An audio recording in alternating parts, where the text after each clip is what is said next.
We could be seeing a shakeup in our state tax system. So the million-dollar question, are we going to be paying more or less in state taxes? NBC Bay Area political analyst Larry Gerston is with us. And Larry, a newly proposed tax bill and the link now to California's surplus this year.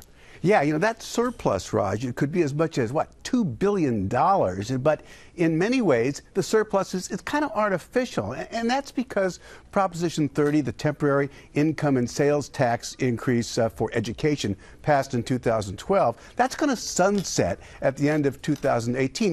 That's going to leave a shortfall of $7 billion each year thereafter. So Democratic Senator Robert Hertzberg wants to avoid that shortfall by changing the tax system. Okay, now the nitty-gritty. What are the major elements of this proposal? And like I said earlier, are we going to pay more or are we going to pay less? That's interesting.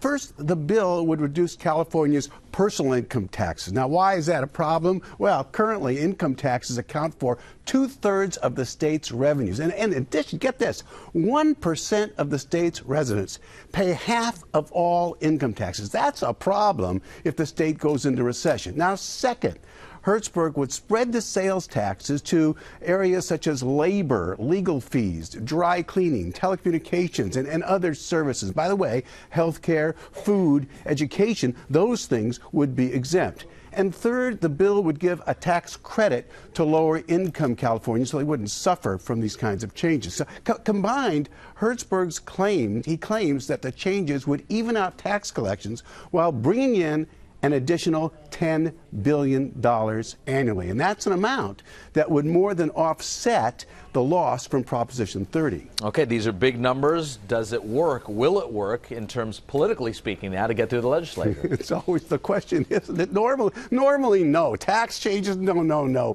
Particularly given that California has 1,200 lobbyists, each protecting his or her own interest. That's 10 lobbyists per legislator, by the way.